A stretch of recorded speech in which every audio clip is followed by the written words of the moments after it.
SmackDown opened with a quick recap of Clash in Paris before John Cena made his way to the ring for what would be his final appearance in Chicago.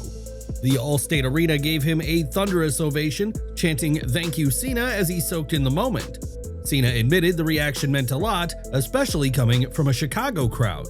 He told the fans he had nothing planned for the night and was just happy to stand in the ring, hear the crowd chant his name, and say goodbye.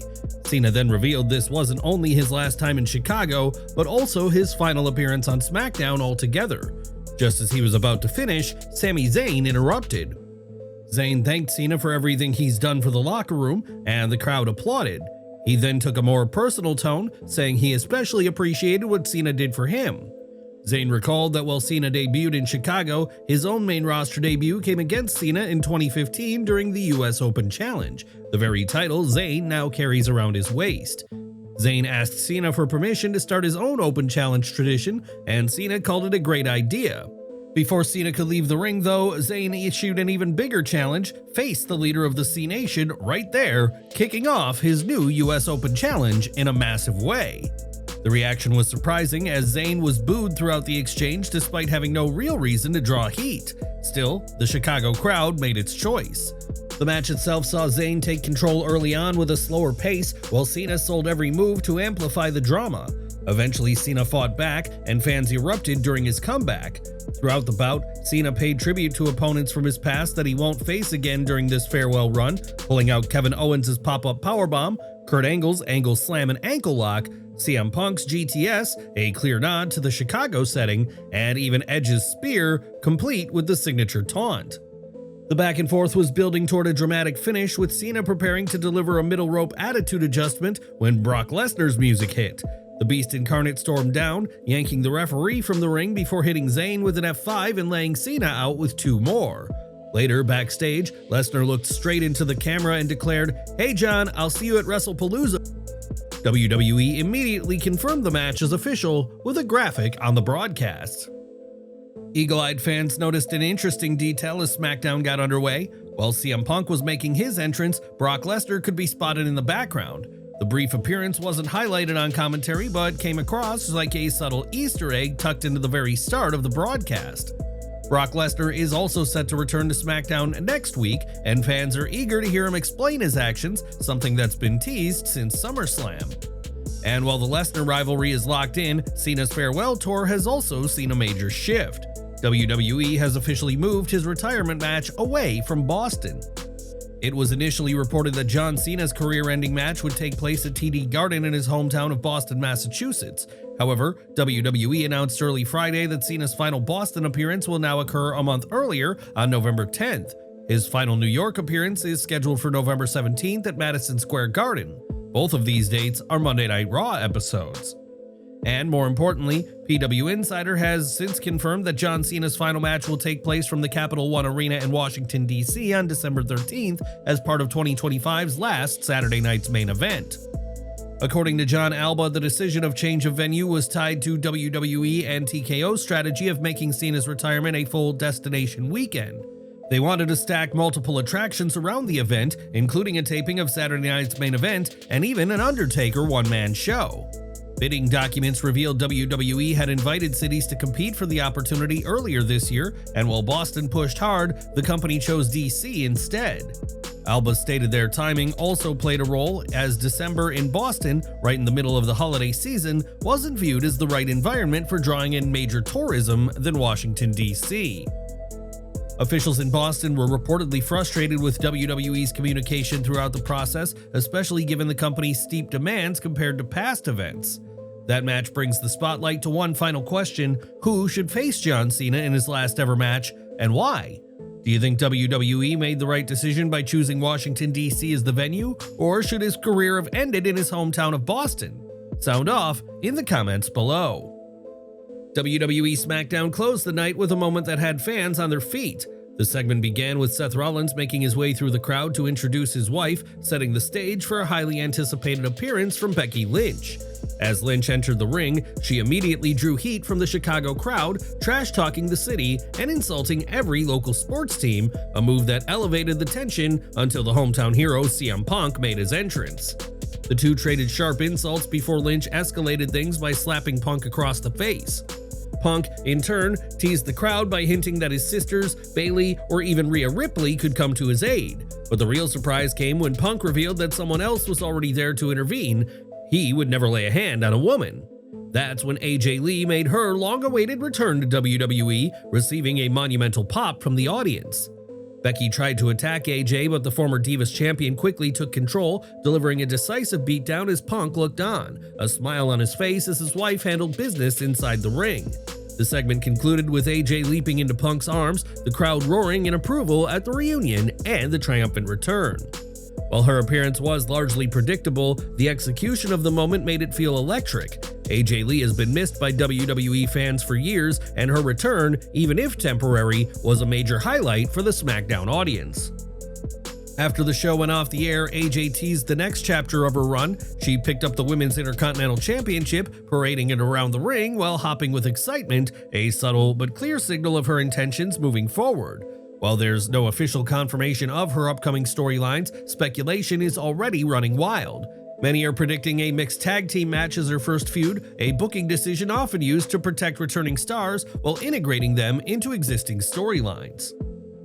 One thing seems evident: the return of AJ Lee opens the door to bigger possibilities, and a dream match against Becky Lynch could very well be in the cards after the initial build. According to PW Torch, Lee has signed a 2-year deal with WWE and is expected to be featured on SmackDown for the foreseeable future, solidifying her return as more than just a one-off appearance. Do you think AJ Lee has one last run as WWE Women's Champion? Sound off in the comments below. AJ Styles faced Kofi Kingston in a dark match that ended in disqualification following interference from Xavier Woods. The chaos didn't stop there, as Jacob Fatu stepped in for the save, leading to an impromptu tornado tag team match. The contest concluded with Fatu putting Xavier Woods through a table, securing the victory. The record-breaking New Day suffered yet another setback, this time at the hands of a last-minute tag team pairing.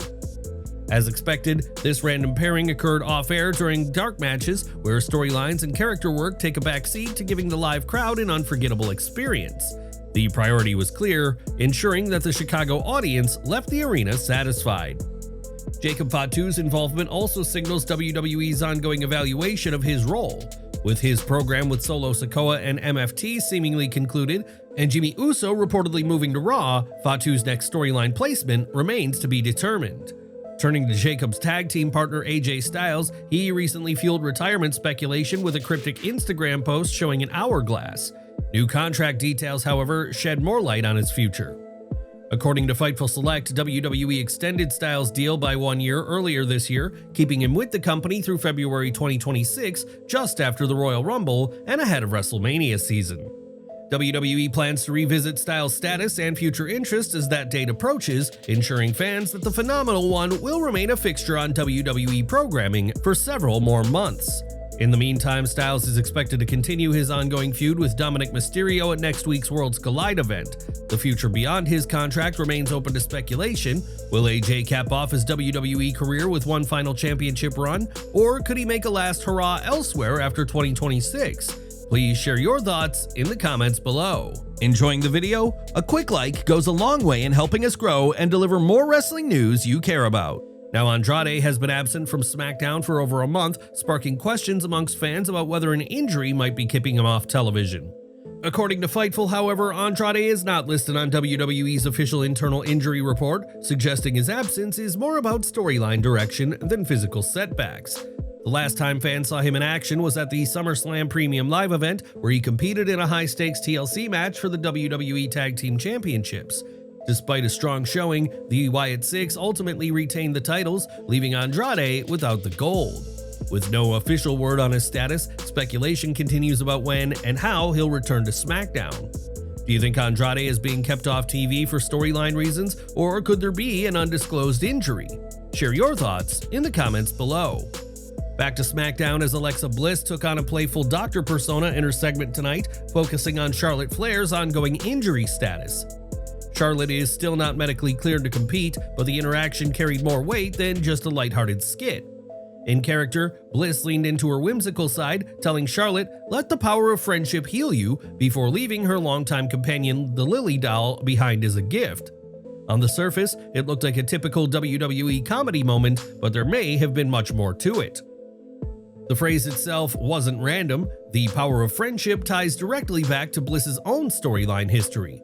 During the Bray Wyatt Firefly Funhouse era, she was the only character he ever used the heel glove on, a symbolic moment that represented her transformation and recovery. Tonight's line felt like a deliberate callback to that chapter of her past. Meanwhile, leaving Lily with Charlotte could end up being more than just a joke. For months, there has been quiet speculation that WWE has been preparing a darker character arc for Flair. This segment may have been the first breadcrumb laid out to signal that shift. Carmelo Hayes made it clear tonight that he wanted a shot at Sami Zayn, targeting the United States Championship. However, The Miz quickly stepped in and shifted the focus toward the tag team titles instead.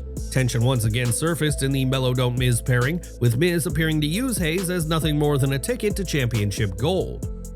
This dynamic has been seen before, and it continues to set the stage for Hayes' eventual babyface turn. The natural progression points toward a breakup with The Miz, leading to an inevitable feud between the two. In the meantime, a potential tag team championship match would pit Melo Don't Miz against the Wyatt Six, a clash that carries its own intrigue, especially considering that Uncle Howdy still seems to have unfinished business with The Miz.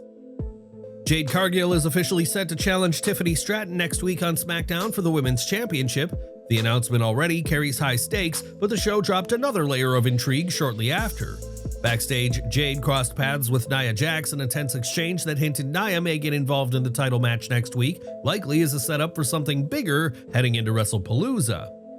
Meanwhile, WWE has confirmed that Randy Orton will face Drew McIntyre on next week's episode of SmackDown. The decision to book such a marquee match on television rather than saving it for a premium live event immediately raised eyebrows, fueling speculation that a bigger storyline twist could be in play. The timing has sparked talk of Cody Rhodes making his long-awaited return during the encounter. If McIntyre takes things too far in his assault of Orton, it sets the stage perfectly for Cody to run in and make the save.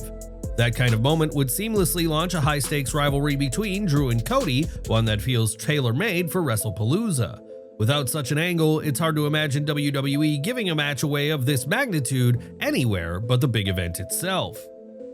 Tonight's broadcast brought confirmation of a shift in the WWE commentary lineup. Corey Graves and Michael Cole will now take over on SmackDown, with the two making it clear on air that they'll be handling duties for the Blue brand in the coming months. Up until now, Joe Tessitore and Wade Barrett had been the voices of SmackDown, but the change signals a likely move for that pairing to Raw. While WWE is yet to make it official, all signs point to Monday's show providing that confirmation. Elsewhere, the feud between Damian Priest and Aleister Black continued as the two men competed in a hard-hitting singles match on SmackDown. However, Priest never even made it to the ring before Black attacked him, ambushing Priest as he walked down to the ring, slamming him into the apron as he sent him over the barricade with a running knee. Black then slid into the ring, sitting cross-legged in the center as he coldly watched on as the officials checked on his opponent and the damage he had caused. Thankfully, after a commercial break, Priest made his way into the ring to get the match started, despite being advised by the medical team to leave things alone. But the moment that Priest stepped into the ring, Black punched again and unloaded several kicks and knees to keep the punishment going. And when the bell rang, the Archer of Infamy looked completely out of it. He was dazed and stumbling around the ring, but he attempted to get into the match as Black continued to attack him with several strikes. After a commercial break, Black began to get frustrated that he couldn't put his opponent away to get the win, and that opened up an opportunity for Priest to start fighting back. The former World Heavyweight Champion began to battle back into the match, and he drove Black into the announce table with a razor's edge, which saw the momentum turn. Priest began to get into the encounter, but then, when the referee was distracted, Black Mass was struck. Black connected clean with his finisher and won the match, despite Priest looking strong in defeat. It seemed like the match was going to end quickly after the early ambush, but the fight ultimately spread over several segments, creating a physical encounter between two men known for their hard-hitting styles in the ring. There was another United States Championship match on SmackDown this week as Giulia defended the women's version of the title against Mi Chin, who built up her momentum last week by defeating Kiana James. It was only Giulia's second title defense since she's won the title, and it started out brilliantly, with both women wasting no time in finding their rhythm, ultimately showcasing great chemistry. The pace was kept tight, and the flow was only disrupted with a short commercial break, which was a little disappointing. The contest built up and saw some outside involvement in the form of Kiana James, who was showcasing her frustration at losing against Mi Chin, and that gave the champion an opening that she capitalized on. Giulia hit her finisher and defended the title, bringing an end to an entertaining match that was a solid showing from both women. A longer match would have created something more special, but they still made the most of the time. That was SmackDown this week, guys. How'd you like it? Sound off in the comments below. We're ending with NXT as the developmental brand continues to be a hotbed of emerging talent, with several superstars poised to make the leap to WWE's main roster. Among them, one name has reportedly caught the attention of officials eager to showcase her abilities on a bigger stage. According to Bodyslam.net, WWE brass are very high on Kendall Gray's potential.